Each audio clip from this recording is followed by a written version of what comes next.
It was a simple yet visionary dream to capture the magnificence of Africa as if through the eyes of a soaring eagle and to share this new perspective with the world. You fly over this continent and you see these amazing designs that nature has produced and these bold kind of pieces of art almost. Highly acclaimed German photographer Michael Poliza realized this dream. We met up with him at his home in Cape Town to get the lowdown. When approached by wealthy businessman Stefan Breuer with his idea for a Trans-Africa adventure, Michael quite literally jumped on board. I have a helicopter. I have that idea. I want to take my helicopter from my home in Switzerland and take it to my game farm in South Africa. Do you think that's possible? And if yes, are you keen to come? And I said, well, let me think about it. No, actually, obviously, I was very chuffed by that. To photograph Africa from a helicopter, it was an opportunity Michael couldn't resist. In September 2006, after 3 years of planning, Michael, Stefan and the pilots from Milan took to the air. Their 8-week adventure would take them from Hamburg, Germany to Cape Town, South Africa on one of the most extreme photo safaris ever. Having the chance to fly and visually see at low level, you know, how Europe changes, then how you reach the continent in Egypt and into Sudan, and then Ethiopia and Malawi, Zambia, Botswana, all the way up to the northwestern coast of Namibia again on the Angolan border, and then all the way down to Cape Town. It was just an incredible experience just to have that opportunity to see that all. Covering 19 countries, Eyes Over Africa is Michael's latest visual treat hot on the shelf. It's just been chosen for the publisher's choice, and recently Germany's Stern magazine published 35 pages of Michael's stunning images. A limited collector's edition going for around 14,000 Rand is also causing a stir. Only if you can build up an emotional attachment to a thing, a person, a country or a continent, you start feeling responsible. But Michael has been criticized for showing only the beautiful side of Africa, leaving out the poverty and violence. Shooting over 25,000 images, he says he used the opportunity to change these perspectives. If you realize that something is still beautiful, then you're willing to protect it and you're willing to say it's not too late, maybe we can still do something, you know. Eyes Over Africa showcases more than 200 pages of Earth's art. Normal darkroom routines were done on computer, but nothing has been changed or added. He says only one image has been cropped. Look at this. This is a beautiful lake in the northern part of Tanzania. This is spectacular. And this mountain in the background is called Eldonyo Lengai, and it's the holy mountain of the Maasai. And this is also home of many, many flamingos. And if we go a little bit closer into the mountain, it almost looks like it's computer generated, doesn't it? That's exactly what I was thinking. But it's yeah. Not doctored at all. No. But the biggest highlight for Michael was the beauty of Ethiopia. Landing on the rim of an active volcano near the Danakil Depression, their chopper was possibly the first to touch down there since the volcano began erupting in the late 60s. Tell me about sleeping next to or on a volcano under the stars. You know, it was an incredible experience. We were flying east towards the Danakil Depression, and it's one of the hottest places in Africa. And suddenly you see a bit of steam coming up there, and you fly closer and closer, and it's like, you know, you're over a lake, but it's not a lake with water. It's a lake with boiling lava. And we managed to land on the rim nearby, and we had some camels bringing in provisions because you can't drive there. It's impossible to get there by car. We hiked down to the very, very rim of the crater, and it was just an unbelievable experience. And as the sun was setting, it was starting to glow more and more, and all night long we had this orange glow over the sky, and we were sleeping under the stars, and it was just an incredible experience.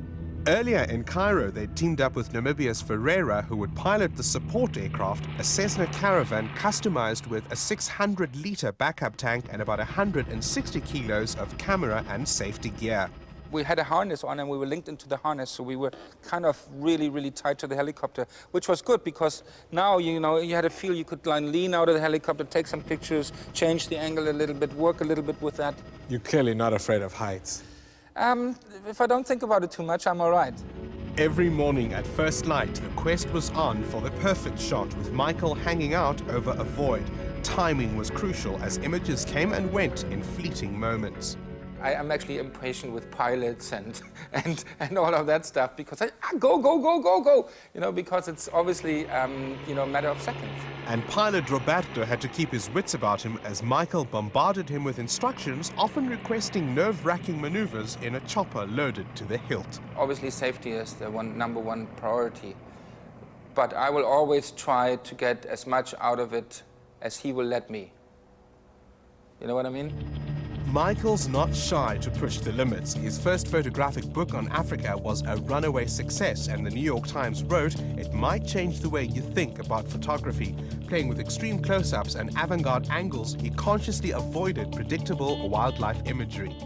I can be quite an impatient person when it comes to people, but I think in nature and with animal I very much learned my lesson. There's no money in the world and no pushing in the world that can make those animals do what I want them to do. So I might as well just sit there and wait for it to happen. But waiting for it to happen is not really Michael's style.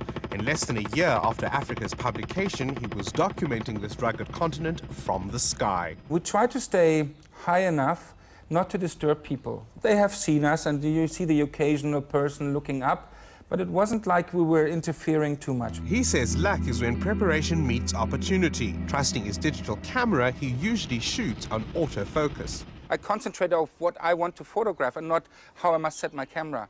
And that gives me, I think, maybe that other half a second that I need to be fast enough. A GPS positioning every image, and depending on the framing, landscapes acquired different personalities. We're looking at a beach in a tidal area.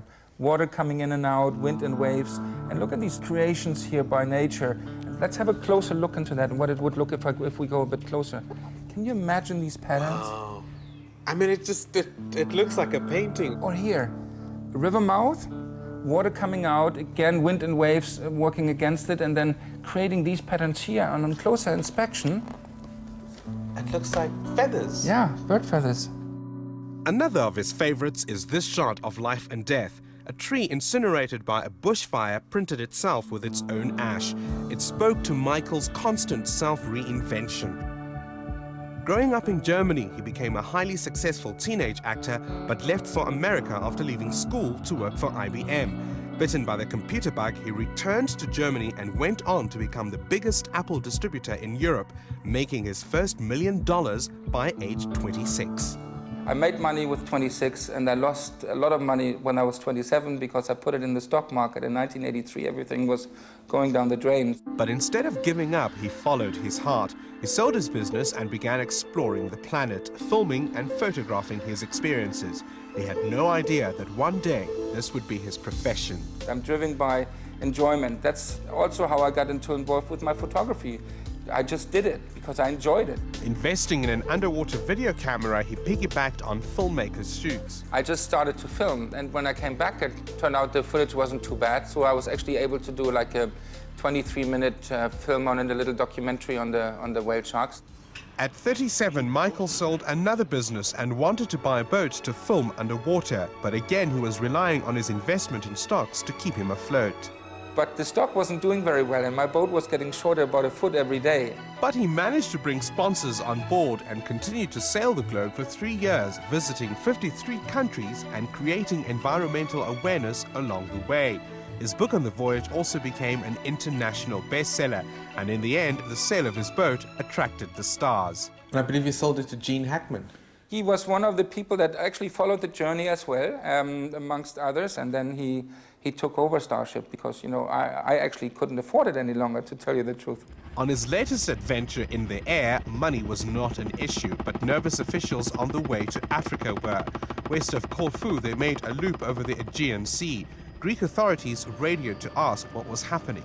They grounded us on the next airport and wanted to confiscate all the equipment, wanted to take away all the cameras. I ended up bargaining and I gave him a memory card for the camera, but not before I did make a copy of the contents. This was the kind of misadventure they'd expected in Africa, but the biggest headache there turned out to be fuel supply. Flying over a remote Maasai village in Kenya, the support plane and the Augusta were running on empty. Lucky that I had some friends in Kenya. I told him, listen, this is where we are. And he said, oh, you bastards, you're quite a bit in luck because I've got a few drums stashed in the bushes all over the country. We landed and we looked for the bush. It took us, I think, 30 minutes, but we ended up finding that drum of fuel that was hidden in the bush. And we opened up, we fueled about 150 liters, and then we were lucky to go to where we needed to go. At the end of October last year, after 2 months of hovering above Africa, Michael and his team touched down in the mother city. With his feet barely on the ground, Michael is planning his next expedition to Antarctica. Set to leave this December, he hopes to once again encapsulate images of exquisite beauty and, through his unique vision, to increase awareness of global warming. We are quite far in the process of destruction, but we must never have the feeling it's too late.